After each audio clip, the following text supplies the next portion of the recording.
अब देखो ये जो हम लोग करने वाले हैं इसमें जो 190 तुम्हारा जो करंट अफेयर्स है उसमें ये बताया गया है कि किस तरह कोविड-19 केसेस को देखते हुए CBSE क्लास 10 और क्लास 12 का सिलेबस घटाया गया है। इस पर बहुत बड़ा कंट्रोवर्सी मच गया। इसलिए कंट्रोवर्सी मच गया क्योंकि पॉलिटिकल डेमोक्रेटिक पॉलिटिक्स में बहुत सारे सब्जेक्ट को हटा लिया गया है। 11th का भी देखोगे, 12th का भी देखो, इससे बहुत बड़ा डिबेट हो गया है। और देखिए पता है ये बात तो सही बात है कि मूर्ख बना के रखना चाहता है। हाँ, सिटीजनशिप का बात उठा दिया गया, फेडरलिज्म हटा दिया, बिल्कुल ये डिबेट खड़ा हो गया ना।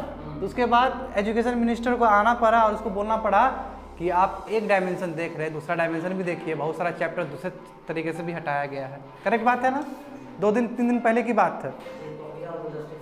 ठीक है, तो ये बस यही है आपका। What has NCERT done? NCERT has provided inputs on how to teach the curricular using the different strategies. यानी कि अलग अब जो स्ट्रेटजीज होने चाहिए। क्यों? क्योंकि आपके पास टाइम बहुत कम है कोविड के वजह से, you have to go online. और ऑनलाइन में किस तरह का आपके पास स्ट्रेटजी होना चाहिए, ये सभी चीज़ NCERT टीचर को गाइड कर रहा है। Fine. And it has prepared an alternative academic calendar for classes 1 to 12 to support. ठीक है, इसका मतलब क्या है कि नए नए स्ट्रेटजीज बनाए जा रहे हैं। ठीक है, और बाकी नहीं देखो इसमें क्या बोला गया नीचे, online classes, television, radio programme, Doordarshan में प्रसारण हो रहा है कि नहीं हो रहा है। ठीक है, यही सब चीज़ है। चलो हो गया, 190 हो गया। अब देखो 191 देखो, 191 देखो ये इंपॉर्टेंट है, कल इसका एडिटोरियल में भी डिस्कशन होगा 191 का। देखो US notifies withdrawal from WHO। WHO से विड्रॉल के लिए ट्रंप ने बोल दिया है, नहीं अब कर दिया, लिख दिया है वहाँ पे। वो खाली धमकी गिदर भबकी दे रहा था, अभी लिख दिया है।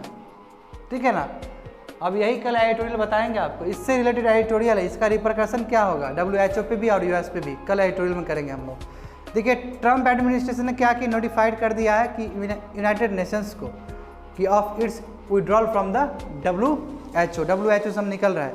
क्यों ऐसा क्यों डिसीजन लिया? क्योंकि ये ऐसे हैप्पी नहीं है WHO के काम की वजह से, स्पेशली पेंडेमिक कोरोना वायरस को। वही बोल रहा है कि ये प्रो चाइनीज़ काम कर रहा है। ठीक है, वही बोला कि WHO को बोल रहा है कि आप चाइनीज़ इन्फ्लुएंस में काम कर रहे हैं। ठीक है, it is incidental to know that US सबसे लार्जेस्ट डोनर है WHO का। उसके बाद कौन है? मिलिंडा गेट्स, पता होना चाहिए आपको। मिलिंडा गेट्स फाउंडेशन, जो बिल गेट की पत्नी जो है, बिल गेट की पत्नी का नाम क्या है? मिलिंडा है। उसी का फाउंडेशन जो है that is called Melinda Gates foundation. वो सेकंड डोनर है हाईएस्ट WHO को चला, यानी कि US का कंट्री भी दे रहा है बहुत ज़्यादा, और US का वहाँ पे कॉरपोरेशन वो भी दे रहा है। हाँ ठीक है, बहुत अच्छी बात है ना, दोनों ही इतना कंट्रीब्यूट कर रहा है वर्ल्ड के लिए।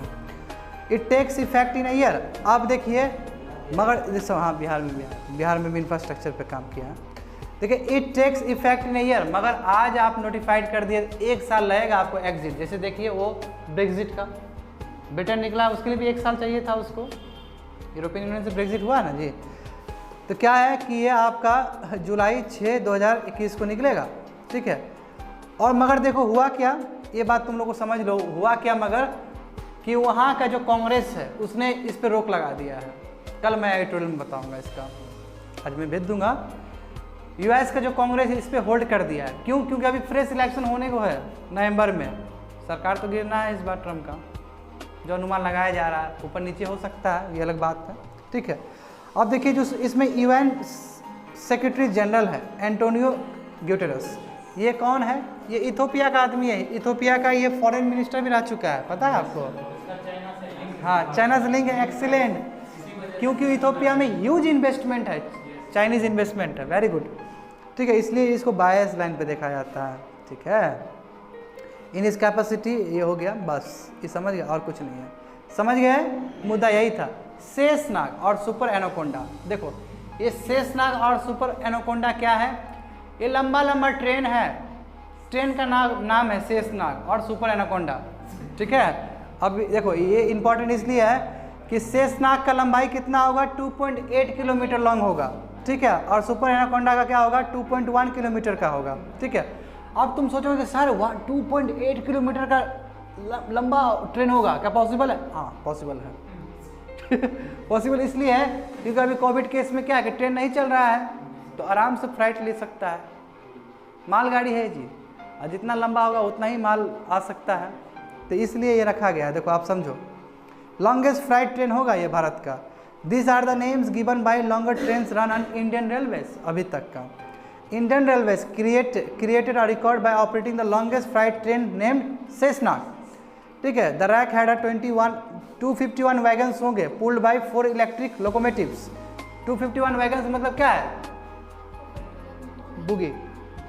सोचो कितना ज़्यादा होगा समझ, कल्पना करना भी मुश्किल है। देखो, और ये क्या होगा, 2.8 किलोमीटर लॉन्ग होगा। और ये क्या होगा, south east central railway zone. Railway zone अलग अलग डिवाइड है, ठीक है।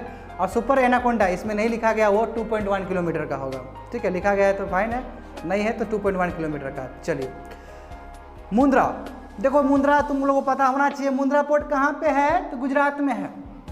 ठीक है, और देखो इसका न्यूज़ क्या है कि सबसे पहले तुम्हारा जवाहरलाल नेहरू पोर्ट था यहाँ पे मुंबई में, है ना, महाराष्ट्र में। ये सबसे ज़्यादा तुम्हारा क्या करता था, गुड्स को डिस्पैच करता था। अब इसको बीट कर दिया है मुंद्रा पोर्ट ने। लार्ज वॉल्यूम्स गुड्स जो डिस्पैच किया जाएगा ये मुंद्रा पोर्ट से किया जाएगा। बस अभी करंट अफेयर्स का ही पार्ट है। देखो, Mundra port India's biggest commercial port by volumes, volume मतलब सामान, and flagship port of the Adani group, edge out क्या है, यही जवाहरलाल नेहरू पोर्ट का है। To emerge as the largest container port in the country. Jawaharlal Nehru port को भी पीछे कर दिया इसने। What do you understand by TEUs?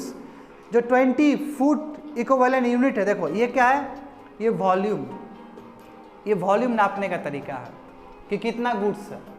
क्यों? देखो, लाइट ईयर यूज़ करते को नहीं करते यूनिवर्स में, लाइट ईयर यूज़ करते हो डिस्टेंस नापने के लिए, तो ये है केजी उजी में नहीं चलेगा। इसके लिए एक यूनिट है, that is termed as 20 foot equivalent units. अब ये क्या है कि standard size of container and a common measure of capacity in the container business. Container business में ये टर्मोलॉजी यूज़ किया आता है, यानी कि जितना कैपेसिटी TEU का होगा उतना ही ज़्यादा कैपेसिटी उसका वॉल्यूम का होगा, कंटेनर उतना ही बड़ा होगा शिप का। अदानी क्या है, Adani ports and special economic zone limited. ये क्या है, ये Mumbai listed port operating unit है अडानी ग्रुप का, जो कि इंडिया बिगेस्ट प्राइवेट ऑपरेटर है और 9 पोर्ट्स में ये अपना गतिविधि चलाता है। ठीक है, अब इंडिया में जो 12 पोर्ट्स है वो इंडियन गवर्नमेंट के अंदर आता है, मिनिस्ट्री ऑफ शिपिंग। ठीक है, मिनिस्ट्री ऑफ शिपिंग किसका है? नितिन गडकरी जी आ गए। अब देखो कौन सा पोर्ट है, तो बाबू पढ़ो यहाँ पे। वादिनार पोर्ट है, ऊपर दिख रहा है तुम लोग को, मुंद्रा पोर्ट है। ये कौन सा है? गल्फ ऑफ कौन सा है जी? ये क्या है? देखो वहाँ पे गई थी, ये देखो कच्छ, गल्फ ऑफ कच्छ। देखो यहाँ पे क्या है, वादिनार पोर्ट है, मुंद्रा पोर्ट है। ठीक है, उसके बाद पिपावा पोर्ट है, उसके बाद दहेज पोर्ट है। दहेज पोर्ट वही तुम्हारा लोथल के बगल में है जी, हड़प्पन सिविलाइजेशन। हजीरा पोर्ट है, वो भी लोथल के बगल में ही है। दिघी पोर्ट है, नीचे से ऊपर जाओ, कराईकोल पोर्ट है, कताबुली पोर्ट है, कृष्णापट्टनम पोर्ट है, ककीनंडा पोर्ट है, गंगावरम पोर्ट है, धमरा पोर्ट है। ये जो 12 पोर्ट है, 12 या 11 गणो तो 1 2 3 कितना जी, 1 2 3 4 5 6 12 पोर्ट है ना। ये 12 पोर्ट तुम्हारा मिनिस्ट्री ऑफ शिपिंग के अंदर आता है, इसलिए यहाँ पे दिया गया है, समझे। और इसमें बाय PP मॉडल 9 पोर्ट्स पे तुम्हारा क्या है, अडानी ग्रुप का भी हिस्सेदारी है। बात समझे? दैट्स इट, इतना ही समझना था। क्या बोले, छोटा छोटा होगा, मोनोलॉग होगा ये चीज़।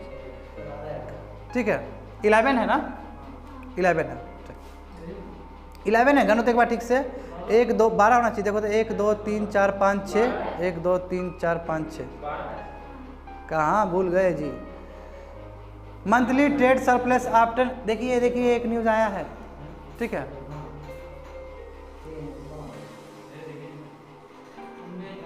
दूसरा मैप दिया गया है, दूसरा मैप है, देखिए ना, गनिए ना क्या जी हाँ बताइए, कट गया उसमें, इसलिए भेज दिया ना, डबल फिगर है। देखिए, monthly trade surplus after 18 years. देखिए पहली बार क्या है कि मंथली, एक मंथ में ट्रेड सरप्लस हमें मिला है 18 साल के बाद।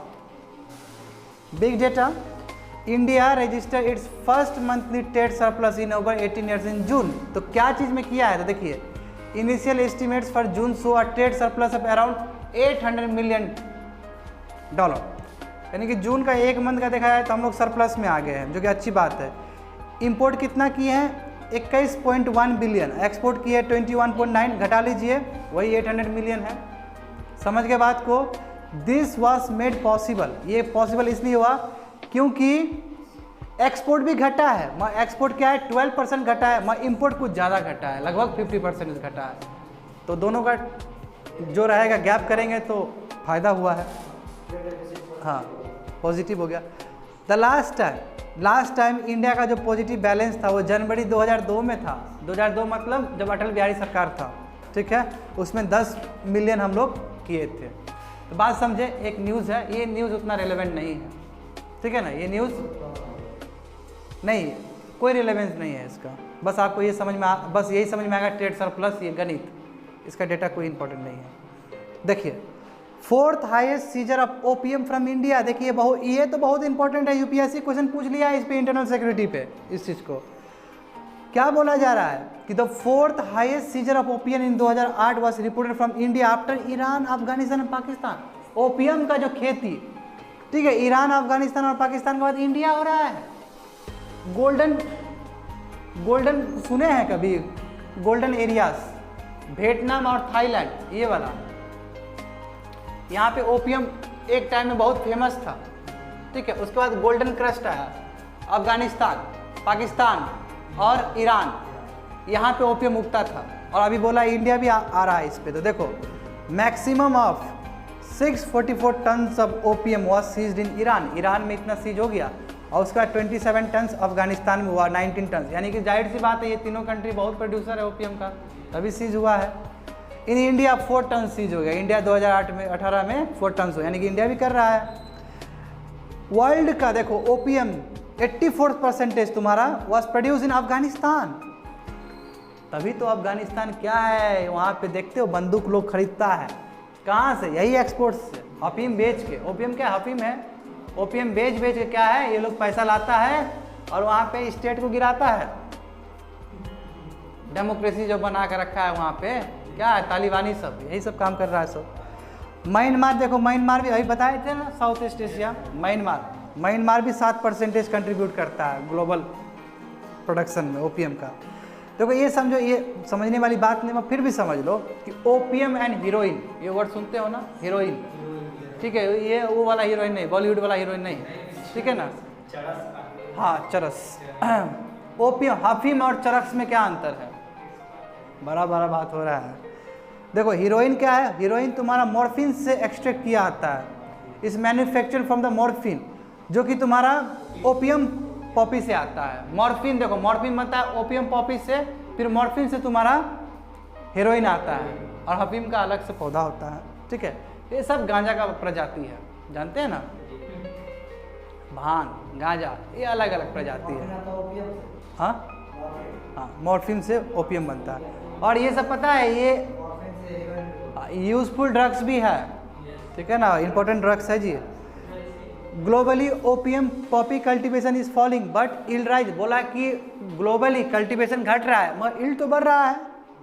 इल्ड मतलब उसका प्रोडक्शन बढ़ रहा है, कैसे? तो देखो global area under opium poppy cultivation decline हुआ है, यानी कि जो एरिया वर्ल्ड में जो एरिया था जो कल्टीवेट कर रहा था अफीम को, उसका एरिया घटा है, ठीक है। 2019 में देखा जाए तो क्या है, 17% डाउन हुआ था 2018 में, और 2019 में उसके हिसाब से क्या हुआ, 30% घटा है। Opium production remained stable in 2019 with higher yields reported in the main opium production areas. 2019 में स्टेबल था, प्रोडक्शन हुआ है, भले ही डेटा कुछ बताए, और इसके वजह से ओपीएम प्रोडक्शन कुछ ज़्यादा ही बढ़ गया, और इंडिया का भी आरोप लग रहा है उसमें। समझ गए बात को? देखिए 196 first chairman of international financial service centre authority. ये क्या है? गुजरात गिफ्ट सिटी, ठीक है। गुजरात में क्या है कि बहुत बड़ा आपका ये बन रहा है IFSCA, बहुत पहले की बात है, ये 19 में ही आया था, international financial service centre authority. ये क्या है, एक तरह से एक्सचेंज मार्केट होगा, वहाँ पे FPI लगा सकते हैं आप। FPI no foreign portfolio investment, Ramanand ji, FPI foreign portfolio investment. मगर क्या है कि ये इतना गतिविधि होगा, इतना काम होगा, तो RBI का भी काम हो सकता है। RDI का भी काम हो सकता है, प्रोविडेंट फंड वाला भी काम हो सकता है। ये सभी रेगुलेटर का एक एक रिप्रेजेंटेटिव यहाँ पे होंगे। RDI RDI जानते हैं ना? हाँ, सेबी भी क्या है? फाइनेंशियल रेगुलेटर क्या है कंट्री में? फाइनेंशियल रेगुलेटर हमारे कंट्री में कितना है? RBI है, IRDI है, सेबी है,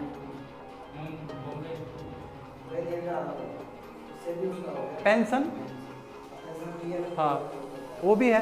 तो आपका 4 या 5 फाइनेंशियल रेगुलेटर है पूरा हिंदुस्तान में। तो ये सब के रिप्रेजेंटेटिव यहाँ पहुँचेंगे और एक ऑर्गेनाइजेशन बनेगा। उसके जो चेयरमैन बने हैं उसका नाम क्या है देखिए, उसका I श्रीनिवासन। ये 3 साल के लिए अपॉइंट किया गया है चेयरमैन, यानी कि बहुत बड़ा पोस्ट होगा ये, ठीक है।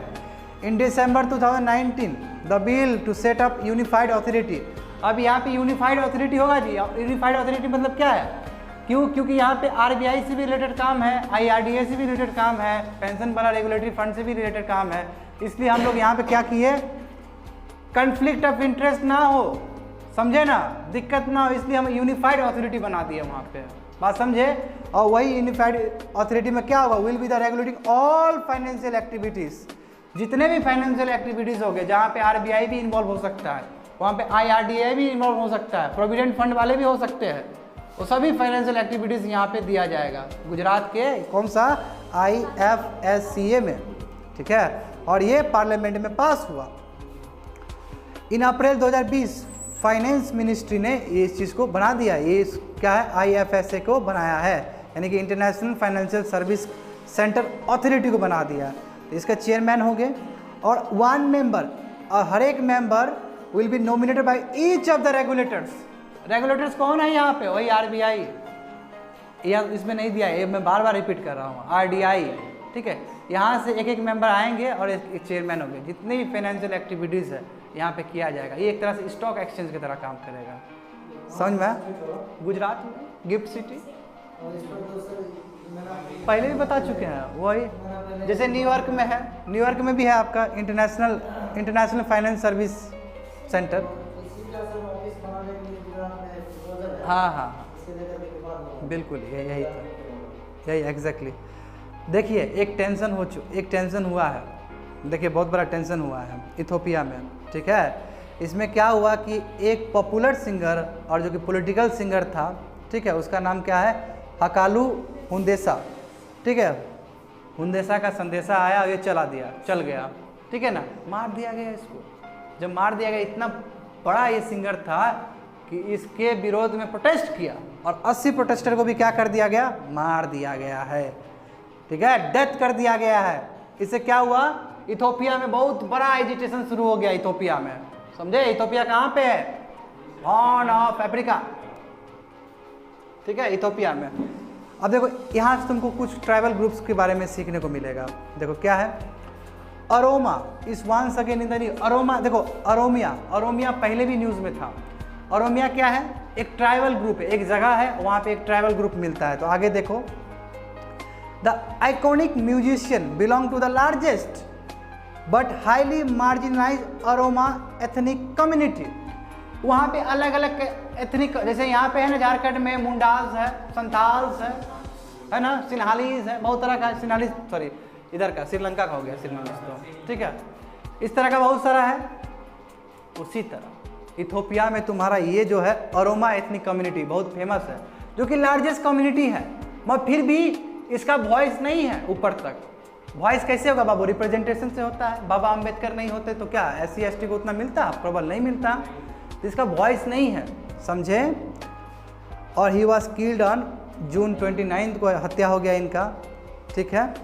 और इसके क्या हुआ, प्रोटेस्ट हो गया ओरोमिया रीजन में, जो कैपिटल है तुम्हारा, वहाँ के रीजन में प्रोटेस्ट हो गया, ठीक है। अब देखो वहाँ का जो फर्स्ट प्राइम मिनिस्टर था, फर्स्ट प्राइम मिनिस्टर भी तुम्हारा ओरोमा रीजन से था। जो यहाँ पे इंसिडेंट हुआ है ना जी, ओरोमा रीजन से पहला प्राइम मिनिस्टर बना था, फर्स्ट प्राइम मिनिस्टर, उसको नोबेल पीस प्राइज भी दिया गया था 2018 में।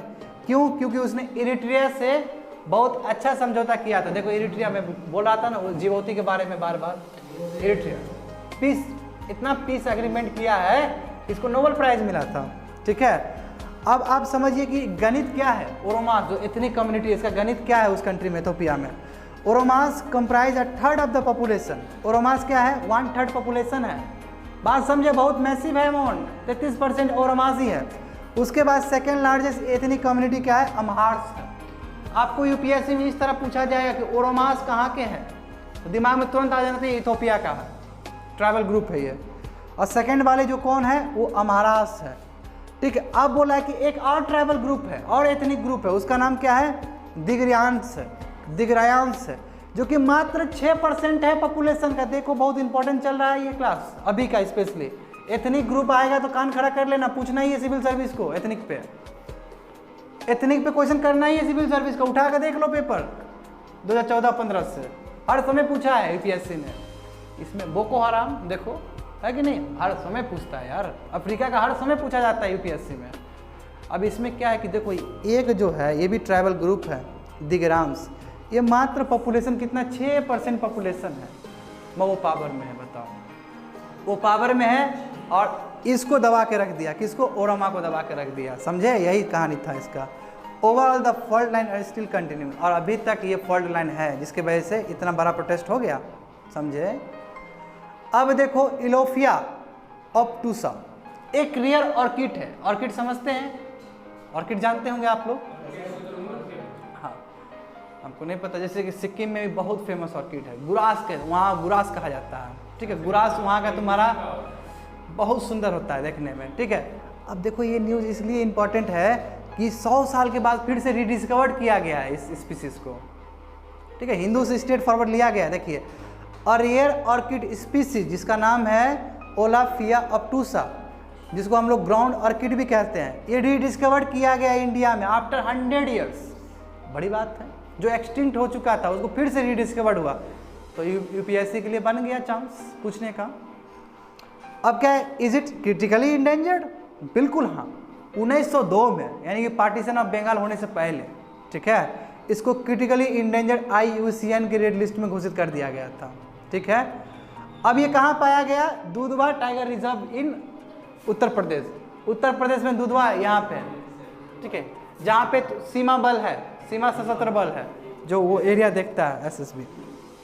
ठीक है, और ये भी आपको समझना होगा। देखिए, पूछेगा नहीं कि दुधवा टाइगर रिजर्व कहाँ पे है, क्या पूछेगा, कटनाई घाट वाइल्ड लाइफ सेंचुरी कहाँ पे है, इस तरह पूछेगा। तो आप बात समझिए, कटनाई यही है, कटनाई घाट जो वाइल्ड लाइफ सेंचुरी कहाँ पे है, तो आप बात समझिए पहले। दुधवा नेशनल पार्क जो आपका ये है, दुधवा टाइगर रिजर्व, इसके अंदर और क्या क्या चीज़ आएंगे, तो इसके अंदर क्या क्या है, दुधवा नेशनल पार्क है, इसके अंदर किशनपुर वाइल्ड लाइफ सेंचुरी है, और कटरनाई घाट वाइल्ड लाइफ सेंचुरी भी है। तो यूपीएससी ऐसे नहीं पूछेगा कि दुधवा टाइगर रिजर्व कहाँ है, यूपीएससी क्या पूछेगा कि कटरनाई घाट वाइल्ड लाइफ सेंचुरी कहाँ है। क्योंकि दिमाग में तुम्हारा क्या था, केवल दुधवा दुधवा था, और दूध लेने चले गए, इस पर तो बुद्धि लगाए नहीं। और यूपीएससी जहाँ तुम बुद्धि छोड़ दोगे वहाँ से पकड़ेगा सिविल सर्विस, समझे ना बाबू, तब तुमको मारोगे बाहर। जो एग्ज़ाम दोगे ना, हम लोग मार के बैठे हुए हैं, ओहो ये भी पढ़ लेते ठीक रहता। ऐसा स्थिति होगा, खैर देना है एग्ज़ाम, बहुत कुछ एक्सपीरियंस होगा। अब देखो इससे क्या हुआ कि north eastern boundary with Nepal ये छोड़, this species was discovered to have its origin from Uttarakhand. 19th century में उत्तराखंड का ये एंडेमिक था। एंडेमिक समझते, वहीं पाने वाला प्रजाति था। ठीक है, it was collected by the botanist from the Gangetic plains, but there has been no sighting in the past 100 years. पहले जो बोटनिस्ट लोग कलेक्ट किए थे, मगर 100 साल तक इसका कोई ट्रेस नहीं मिला, और अचानक हमको दुधवा पार्क में ये मिल जाता है। बहुत बड़ी बात है। Golden bird wing, India's largest butterfly, ये इंडियाज लार्जेस्ट बटरफ्लाई बन चुका है जी। ठीक है, और हिमालयन बटरफ्लाई है जिसका नाम golden bird is now the India's largest butterfly. India का सबसे लार्जेस्ट बटरफ्लाई को इसका खिताब मिला है।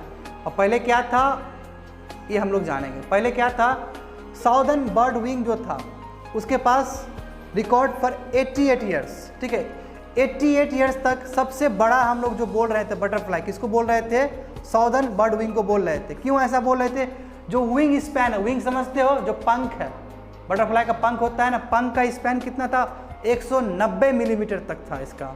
ठीक है, अब जो नया तुम्हारा गोल्डन बर्ड विंग आया है, इसका 194 है, यानी कि उससे ज़्यादा है, तो बन गया बटरफ्लाई लॉन्गेस्ट बटरफ्लाई है। ठीक है। साउदर्न बर्ड विंग को रिकॉर्ड किया गया था 1932 में। यार देखो 1932 कुछ है पॉलिटिकल इवेंट्स, गांधी बाबा, गांधी इरविन पैक्ट, हाँ नेहरू, ये अंबेडकर जी और इनके बीच में समझौता, पूना पैक्ट, ठीक है। बाय ब्रिटिश मिलिट्री ऑफिसर ने इसको रिकॉर्ड किया था। फ्रॉम वेयर वो दे आइडेंटिफाई, कहाँ से गोल्डन बर्ड विंग को लाया गया है, ये तुम्हारा सेम उत्तराखंड से ही किया गया। Largest male was from Wankar butterfly museum in, और जो मेल पार्ट है जो शिलंग से लाया गया, शिलंग में पाया गया है।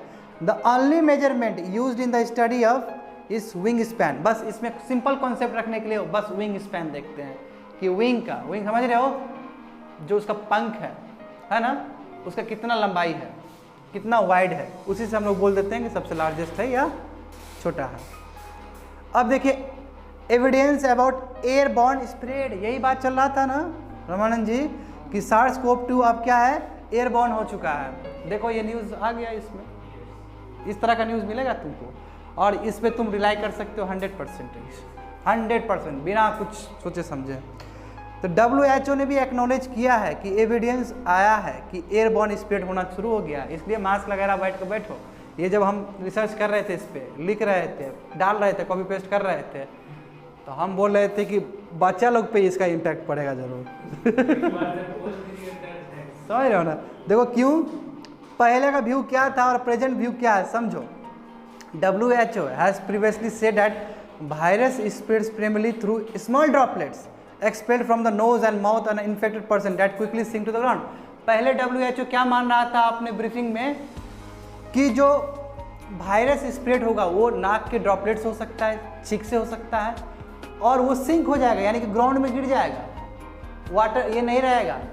अभी जो रिसर्च क्या है, 240 लगभग साइंटिस्ट इन 32 कंट्रीज, ये क्या बोलता है कि floating virus particle can infect people who breathe them in, यानी कि फ्लोटिंग पार्टिकल्स बन के भी रह सकता है ये, यानी कि तुम कर रहे हो और तुम्हारा पार्टिकल्स यहाँ आ गया, हम भी इन्फेक्ट हो गए, हम भी चल दिए, हमको भी कोविड हो गया।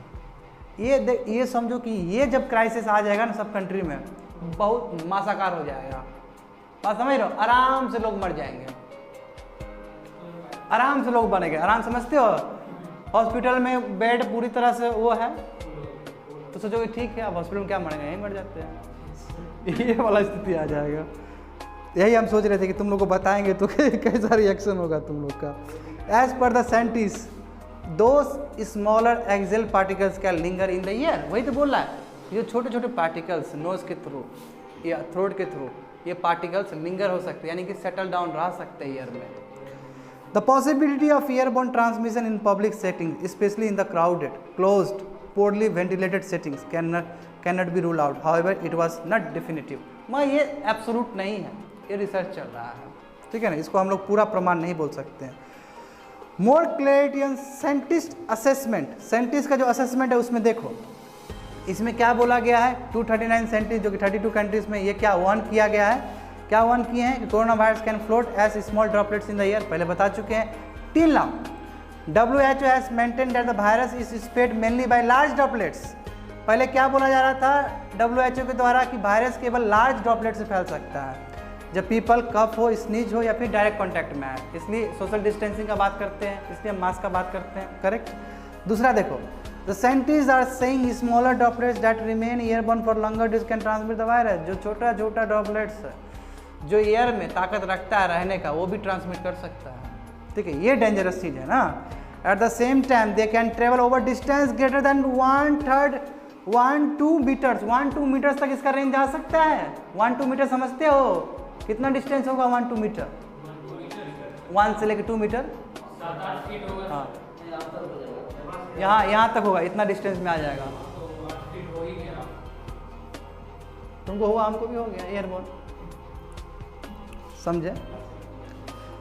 अब देखो, इट में need change in the protocol, अब इससे क्या होगा, प्रोटोकॉल जो रूल्स एंड रेगुलेशंस बनाए हैं उसमें चेंजेस आ जाएगा। किस तरह का देखो, if airborne transmission is prove to be mode of virus spread it might become necessary to wear mask even when the physical distancing is observe. कितना बढ़िया लिखा है। यदि एयरबोर्न वाला चीज़ बजवर्ड हो जाए आने वाले समय में, आप सोशल डिस्टेंसिंग मेंटेन करिए नहीं करिए, आपको मास्क पहनना ही होगा।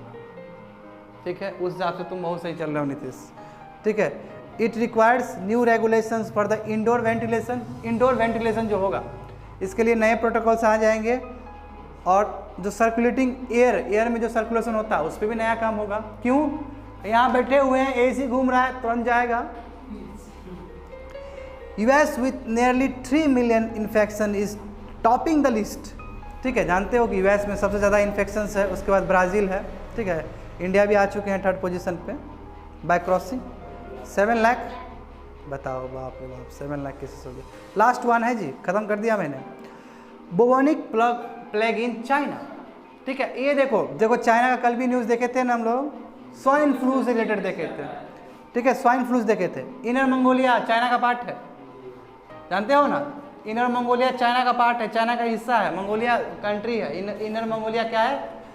चाइना का पार्ट है। देखो क्या बोला कि चाइना ने कंफर्म कर दिया, आप चाइना का कोई भी बीमारी होगा वो कंफर्म कर देगा, क्योंकि बहुत टॉर्चर मिला है इसको भी। क्या चाइना ने कंफर्म कर दिया कि बेबोनिक प्लग, ठीक है, इनर मंगोलिया में उसके जगह पे उसके लैंड में हुआ है। अब देखिए, इन 14th सेंचुरी, बताओ 14th सेंचुरी में इसने कितना लोग को मारा था? 50 मिलियन को मारा था यूरोप में, 5 लाख को मारा था। 5 लाख ही होना भाई, 5 लाख को लोग, 5 लाख उस समय में, 14th सेंचुरी। मिलियन है ना, तो सॉरी 5 करोड़ होगा ना, सॉरी बिल्कुल आई एम सॉरी।